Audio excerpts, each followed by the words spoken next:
안녕하세요. 서울필병원 족부센터 센터장 유태욱 원장입니다. 오늘은 발가락과 발목 중심으로 골절에 대해서 강의해 보도록 하겠습니다. 56세 여자 환자분이 오셨습니다. 걷다가 집안에서 책상 모서리에 발가락을 치였다고 하십니다. 발가락 뼈가 이런 식으로 테두리가 예쁘게 붙어 있는 것이 정상이신데, 이번 발가락은 이렇게 발가락 골절로 오셨던 분이신데, 핀을 바깥에 박음으로 인해서 골절을 잡아주고 이러면은 바로 다음날부터 걸으실 수 있다고 볼 수 있겠습니다. 네 번째 발가락 골절 보이시죠? 이분은 걷다가 발을 눌려서 다쳤다고 하십니다. 뼈를 정복 후에 핀으로 고정했던 환자가 되겠습니다. 관절면의 연속성이 완전 또는 불완전하게 소실된 상태를 골절이라고 표현하고 있는데, 모든 연령의 남자든 여자든 누구든지 골절이 발생할 수가 있습니다. 수술은 변형의 정도, 관절을 침범했는지 여부, 회전 변형, 각도 같은 걸 체크하고 나서 꼭 필요한 경우에 있어서만 하게 되어 있습니다. 다리가 다치게 되면 많이 붓게 되는데, 기본적으로 다치시게 되면은 깁스 또는 붕대 당연히 고정하고, 다리를 심장보다 높게 올리셔서 붓기를 빠뜨리고 오시고, 냉진비를 함으로써 통증도 조절되고 붓기 빠지는 데 도움이 될 것입니다. 너무 많이 부었을 때는 절개를 하게 되면 그로 인해 추가적으로 발이 붓기 때문에 뼈는 예쁘게 맞췄을지 몰라도 조직이 괴사가 되거나 염증이 생기는 경우가 많이 있기 때문에 충분하게 붓기 빠지고 통증 조절 후에 적당한 시기에 하는 것이 중요하게 되겠습니다. 수술을 최대한 빨리 해야 되는 골절은 개방성 골절, 그리고 관절이 어긋나는 탈구가 발생된 경우, 튀어나온 뼈가 피부를 눌러서 괴사가 임박하는 경우가 있는데, 그럴 때 빨리 해야 될 것이고요. 동맥,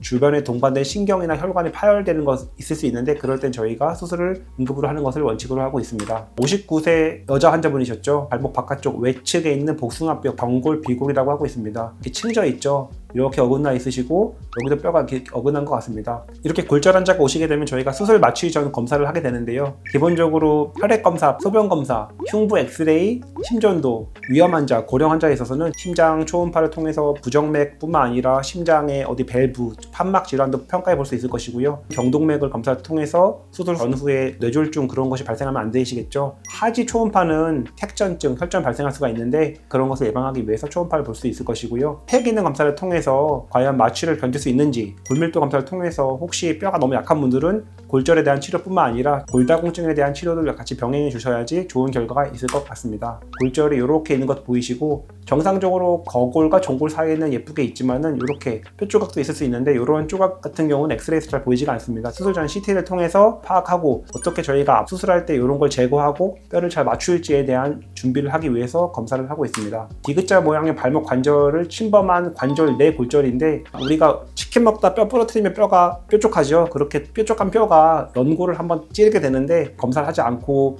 뼈만 맞추게 되면은 뼈는 다 붙어서 좋은데 발목이 아파요 라는 말씀을 하실 수가 있습니다. 골절에만 집중했을 때 발생할 수 있는 문제라서 저희가 수술 전에 MRI도 찍어서 인대에 대한 손상 및 연골에 대한 손상을 종합적으로 평가를 해드리고 있습니다. CT가 사실 컴퓨터 단층 촬영의 약자가 되겠는데요. 요 슬라이스의 요 커트가 요게 되겠습니다. CT는 주로 뼈를 관찰하신다고 보면 될 것 같고요.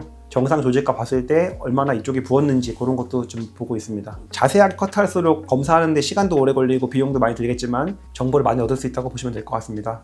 MRI 보시면은 이렇게 수직으로 주행하는 아킬레스는 잘 붙어 있으시고요. 발바닥에 족저근막도 잘 있으신데, 정강이뼈, 경골, 골절이 이렇게 수직으로 있는 거 보이시죠? 이 검정색 연골인데 여기가 이렇게 층처럼 꺾여 있는 게 보이실 겁니다. 이런 걸 잘 맞춰서 나중에 수술 후에 또 검사를 혹시 하시게 되면은 이 검정 연결된 연골이 잘 맞았나 확인을 저희가 해보시면 좋을 것 같습니다. 발목의 인대를 보는 커트인데요. 이 동그라미가 아킬레스 힘줄 되는 것이고요. 발목의 바깥쪽 안쪽 많이 부어 있으시고, 흔히 말하는 전거비 인대가 가운데가 똑하게 닫힌 양상 보이고 있으셔서 깁스를 통해서 나을 수 있는 수준이었던 걸로 기억하고 있습니다. 수술 전에 어긋났던 발목 뼈들이 있는데, 수술 후에 이 디귿자 모양 참 예쁘게 잘 맞춰져 있고요. 사이에 벌어진 인대도 잡아드렸었고, 어긋난 것도 잘 맞췄던 분으로 기억됩니다. 46살 남자분이시죠. 골절되면서 안쪽 내측에 있는 인대가 파열돼서 벌어진 걸 확인되고 있습니다. 다친 비골 뿐만 아니라 원위부 경비 인대 결합을 회복시키기 위해서 커다란 나사가 들어가 있고, 내측에 인대도 같이 봉합해 드렸기 때문에 잘 정복이 되어 있는 상징을 보여드리고 있습니다. 수술 후에 언제까지 입원하시는지 많이 궁금해하실 것 같습니다. 사실 정해진 건 없고요. 보통은 2-3일 뒤에 가실 수 있는데, 고령, 당뇨병이 있으시거나 류마티스가 있거나 재수술을 하는 거거나 감염 등이 있는 경우에 있어서는 이번 기간을 저희가 연장해 드리고 있습니다.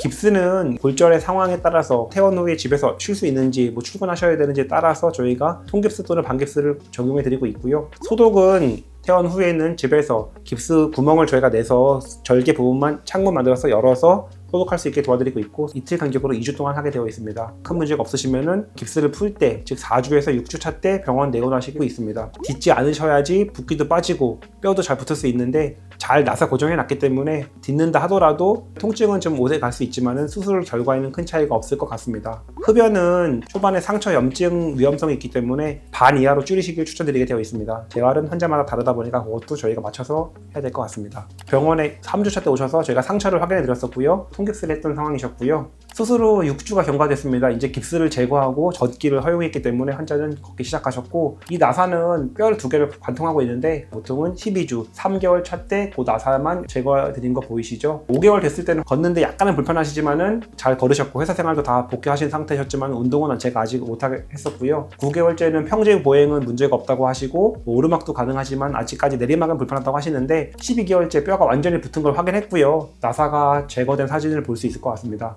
처음 사진, 수술 전 사진과 비교했을 때 내측 인대가 다쳐서 벌어졌던 것도 잘 회복하셨고 어긋났던 골절도 잘 맞아 있는 것 같습니다. 이분은 발등뼈가 골절된 거 보이시죠? 이렇게 3번 발등뼈가 똑 부러졌기 때문에 이렇게 금속판을 대고 나사 박아서 고정했던 환자가 되겠습니다. 37세 여자분이셨었는데요. 발등뼈가 4번, 5번에 골절되셨죠. 나사를 통해서 예쁘게 잘 교정했던 분이셨습니다. 발목을 삐끗하고 오셨을 때 발등뼈에 제 5번째 중족골 기저부 골절이 있습니다. 이런 식으로 어긋나 있는 분이 계시는데 저희가 핀 나사로 고정을 하는 경우가 있었습니다. 이분 같은 경우는 사실 수술을 할지 말지 고민했던 분이신데 빠른 회복을 좀 요구하셨고 많이 걷는 일 하셨기 때문에 나사 고정을 통해서 튼튼하게 쪼였던 분이셨던 것 같습니다. 이분은 길쭉하게 뼈가 부러졌었죠. 금속판은 되지 않고 뼈가 튼튼하신 분들은 그 나사로만 고정해도 충분하게 잘 회복했던 환자였습니다. 전형적인 골절 환자분이신데요. 바깥쪽 외측 골절됐던 분이십니다. 다행히도 내측 정강이뼈랑 동반된 손상 없었기 때문에 이렇게 금속판 나사를 고정해 드렸었는데 뾰족한 뼈가 연골 찌를 수가 있는데 수술 후에 보시면 이렇게 매끈하게 아주 잘 맞춰드린 영상 볼 수 있을 것 같습니다. 31살 여자분이셨죠.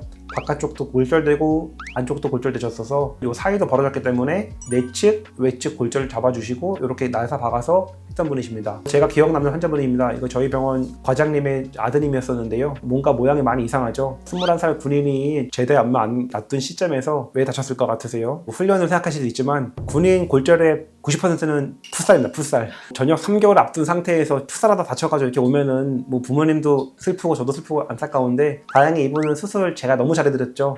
너무 심한 골절이셨었는데 아주 예쁘게 잘 해가지고 지금은 나사 다 제거하고 엄청 기쁘게 사회생활 하고 있다고 들었습니다. 61세 여자 환자분이셨죠. 뭐 산에서 살짝 삐끗했다고 하시는데 이렇게 심하게 오셨던 걸로 기억하고 있습니다. 정강이뼈 부러지고 발목 부러지고 다행히도 관절 침범하지 않으셨던 골절이셨어서 이렇게 잘 해드렸고 지금은 다시 산 다니시고 있다고 제가 알고 있습니다. 지금까지 발가락, 발목 골절에 대한 증례를 많이 보여드렸습니다. 여러분도 골절 혹시 발생하실 수 있는데 저희 서울필병원 서울 강서구에 있는데 오시기 어렵지 않으시면 내원하시면 경험 많고 잘하는 만큼 여러분도 제가 다 회복시켜드리면 좋겠습니다.